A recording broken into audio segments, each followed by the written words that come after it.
দুটি ছেলে শিশু, এই যে আমার পাশে দেখতে পাচ্ছেন, এদের বাড়ি কোথায়, এর পিতার নাম কি, এদের কোথায় তার ঠিকানা কিছুই বলতে পারছে না, শুধুই বলতে পারছে তাদের নাম। তাদেরকে পাওয়া যায় শরণখোলা উপজেলার ১ নং ধানসাগর ইউনিয়নের মরহুম নান্না চেয়ারম্যানের বাড়ির সামনে। স্থানীয় জনসাধারণরা জানিয়েছেন তারা রাস্তা দিয়ে হেঁটে যাচ্ছে এবং কিছুক্ষণ সময় পর আবার অবস্থান করছে। তখন স্থানীয় মা বোনরা তারা এসেছে, তারপরে নজরুল তালুকদার থেকে শুরু করে মসজিদের ইমাম তারাও এসেছেন, স্থানীয় গণ্যমান্য ব্যক্তিবর্গ তারা এসে এই বাচ্চা দুই শিশুকে তারা প্রশ্ন করেছে বা জানতে চেয়েছে যে তাদের বাড়ি কোথায়, তাদের বাবার নাম কি। কিন্তু এই দুই ছেলে তাদের নাম ছাড়া আর কিছু বলতে পারেনি। তা আমাদেরকে খবর দেয়, এরপরে আমরা এখানে আসি। আসার পরে আমরা এই দুই শিশু সন্তানের সাথে আমরা কথা বলি, কিন্তু ওরা ওদের নাম ছাড়া আর কিছু বলতে পারছে না। তা আমরা ওদের সাথে একটু কথা বলি। তোমার নাম কি? আব্দুল্লাহ সিকদার। তোমার বাড়ি কোথায়? খেয়াঘাট। কোন খেয়াঘাট? কোন খেয়াঘাট বলো। আচ্ছা, তোমরা কিভাবে এইখানে আসলে, কিভাবে আসছো? তোমরা এই যে শরণখোলা, এই জায়গাটার নাম হচ্ছে শরণখোলা, আর তুমি যেখানে বসে আছো এর নাম হচ্ছে ধানসাগর। তুমি কিভাবে এখানে আসলে বলতে পারো? গাজীর ব্রিজ আর কি বলতে পারো। কিভাবে আসছো? কিতে করে আসছো? কিতে আসছো? বাসে আসছো? বাসে? কোথা থেকে উঠছো বাসে? আচ্ছা, তোমার নাম কি? কাসিম সিকদার। জোরে বলো। কাসিম সিকদার। কাশেম শিকদার। তোমার বাবার নাম কি? রুবেল সিকদার। রুবেল। সিকদার। রুবেল। তোমার বাবার নাম বলতে পারো? রুবেল সিকদার। তোমরা কি আপন দুই ভাই? হয়। আপন দুই ভাই? হয়। আচ্ছা, তোমরা কখন রওনা দিচ্ছ? কখন তোমরা কখন রওনা দিয়েছিলে মনে আছে? তা আপনারা আসলে কিছুই বলতে পারছে না। তাই এইখানে যাদেরকে দেখতে পাচ্ছেন পিছনে মা বোনরা আছে, তারা অত্যন্ত আন্তরিক। তারা নিজের সন্তানের মতন এদেরকে ঘরে নিয়ে এসে তাদেরকে রাতে খাওয়ানোর পরে তাদেরকে নিরাপদভাবে তাদের হেফাজতে নিয়েছে। আমরা এই বিষয়ে একটু কথা বলি আপনার সাথে। আপনার নাম? আমার নাম মোহাম্মদ সাজ্জাদ হোসেন। সাজ্জাদ ভাই, আপনার বাড়ি কোথায়? আমার বাড়ি এখানেই এলাকায়। আচ্ছা, কিভাবে পেলেন এই দুইজনকে? আমরা মাগরিবের পরে ইফতারি করে নামাজ পড়ে বের হয়েছি। এর ভিতরে আমার এক খালার ইফতারি ছিল, উনি হলো মানে নিয়ে আসছে মসজিদের সামনে। নিয়ে আসার পরে তারপর বলতেছে যে 2টা বাচ্চা পাইছি, তাদের কোনো নাম ঠিকানা কইতে পারে না।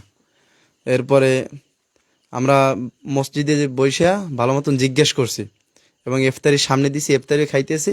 এর মধ্যে আমরা জিজ্ঞেস করতেছি যে তোমার বাড়ি কোথায়, শুধু বলতেছে যে খেয়াঘাট। এবং আরো ভালো করে বললাম, জিজ্ঞেস করলাম, তা সর্বোচ্চ বলছে যে গোপালগঞ্জ খেয়াঘাট। এবার আরেকটা বলছে যে তেতুস না জানি কি একটু বলছে, হ্যাঁ মাদ্রাসার নাম তেতুস না জানি তুষার এই রকমের একটা কিছু একটা বলছে। আবারও বলছে যে এতিমখানা থেকে আসছি, বাপ নাই মাদ্রাসা থেকে এরকমের আসছি, এরকম বলছে। তাছাড়া আমরা আর কোনো কিছু পাইনি। এবং এদের পকেটও আমরা দেখছি, পকেটের মধ্যে যে কোনো ঠিকানা আছে কিনা তাও আমরা পাইনি। শুধু একটা কলম, একটু টিস্যু পাইছি আর একটা টুপি, তাছাড়া আর কিছুই পাইনি। আপনারা দেখছেন যিনি দাঁড়িয়ে আছেন তিনি হচ্ছেন নজরুল তালুকদার। তার বাড়ি হচ্ছে মরহুম নান্না চেয়ারম্যানের ঠিক বাড়ির সামনে গাজীর ব্রিজ।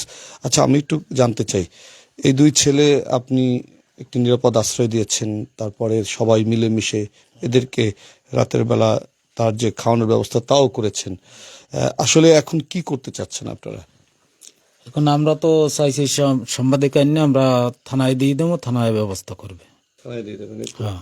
আচ্ছা, যদি আমাদের এই প্রতিবেদনটি কেউ দেখে, দেখার পরে যদি তাদের অ্যাড্রেস জানতে চায় কোথায় আছে, কিভাবে পেতে পারে তাদেরকে? তাহলে এর মা বাবাদের এখন পাইলে তো আমাদের এই ঠিকানাই, এই গাজীর ব্রিজের এই ঠিকানাই পাবে এখন আমাদের নজরুল তালুকদার বাড়ি। আচ্ছা, এখানে আরো অনেক মুরব্বীরা আছে, আমরা তাদের কাছে জানি। আসলে আপনি একটু বলেন এরা কোথাকার হতে পারে বা কি পরিচয় হতে পারে বলে আপনার মনে হয়? এখন কি কম, এত চিনি না শুনি না। আমি তো বুঝি না কিছু। কিছু চেনেন না তাই তো? আর মনে হতে পারে কি কোথা থেকে আসতে পারে? আর মনে কর ওই মাদ্রাসার জ্বর মনে কর পলাই আইছে নেই। মাদ্রাসা থেকে। হ্যাঁ, মাদ্রাসার যে পলাই এসে ভুলে গেছে। আচ্ছা, তোমরা কি মনে মাদ্রাসা আপনার করো? কাছে কি মনে হয়? মানে মাদ্রাসার ছাত্র ছাড়া এরম এরামের এই ছেলে ফেলে অঞ্চলের আপনি তো টাকা আসবেন, সামনে আসবেন। আমরা একজন মাকে পেয়েছি, তিনি তাকে সন্তানের মতন কাছে রেখেছে। আমরা তার সাথে একটু কথা বলি এবং দেখতে পাচ্ছেন এখানে প্রশ্ন করা হচ্ছে যে আসলে দেখি আচ্ছা তোমরা কি বাসে আইছো? হ্যাঁ, বাসে উঠে আইছো? আচ্ছা, তাহলে তোমার আম্মু আছে? আম্মু নাই। না, তোমার আব্বু আছে? তোমার আব্বু কি কাজ করে? ভ্যান বসে। ভ্যান চালায়? আচ্ছা, ভ্যান বেচে? আচ্ছা, তোমাদের যেখানে বাড়ি ওখানে কি শহর আছে না গ্রাম? যাই হোক, আমরা একটু আপনার সাথে কথা বলি। আপনি একটু এইদিকে যদি আসেন।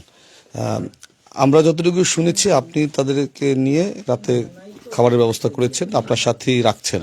একটু জানতে চাই কিভাবে পেলেন, এখন কি করবেন? মানে এখন তার গার্জিয়ান না পেলে এখন তো হেফাজতে রাখতে হবে বাচ্চাটা, যত সময় বাচ্চা রাত না পড়লে তো কোনো সারা যাবে না। রাত পরে যদি বাচ্চা মাদ্রাসায় যদি ঠিকানা দেয়, মাদ্রাসা পৌঁছাম, নাহলে থানার মাধ্যমে। এছাড়া তো আমার কোনো উপায় নেই। এছাড়া ছাড়া তো আর কোনো আপনারা আর যদি আমি শুনলেন, একটা কথা বলি, যদি এই বাচ্চা এই রাত্রিরে যদি উঠতে চলে, সব ঘুমের মানুষ না মরা মানুষ, যদি অগাটা যদি রাত্রি উঠতে চলে যায়, তাই তো আমরা দেয় না। আর যদি বাচ্চা আমাদের মতন থাকে যে সকাল রাত পর্যন্ত, ওইটুকু আমরা নিতে পারি। ধরেন একজনের মাধ্যমে গণ্যমান্য মাধ্যমে দিলাম, বা অন্য একজনের কাছে তো দিতে হইবে, আর নাহলে বাচ্চা তো সারা যাবে না, আর রাস্তা উড়েই দিতে যাবে। অন্য একজনের হাতে পলে যদি চলে যায়, আর আমাদের ঠিকানা দিলে হলে তো আমরা কেস খামো। এটুকুই আমরা বলতে পারি। মানে আমাদের যে দায়িত্ব আমরা তো পাইছি, এখন পর্যন্ত আমাদের কাছেই আছে। এখন আপনার কাছে, আপনার যেহেতু আমি ফোন দিছি, আপনি চলে এসেছেন, আলহামদুলিল্লাহ, ধন্যবাদ। তো আপনার কাছে আমাদের আবদার হলো, আপনি যদি থানায় পৌঁছাই দেন তাহলে বেশি খুশি হব। আসলে যাই হোক, এই দায়িত্ব আপনাদের। আপনারা যেহেতু তাকে পেয়েছেন, আপনারা ফোন দিয়ে তাদেরকে জানাবেন। আমি পারি সর্বোচ্চ তাদের সাথে কথা বলতে।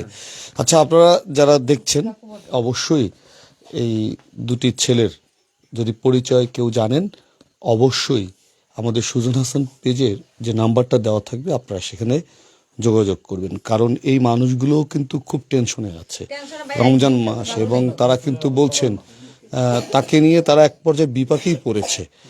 তা আপনারা অবশ্যই এই প্রতিবেদনটি দেখে অবশ্যই কার্যকরী ব্যবস্থা গ্রহণ করবেন। ভালো থাকবেন, সুস্থ থাকবেন।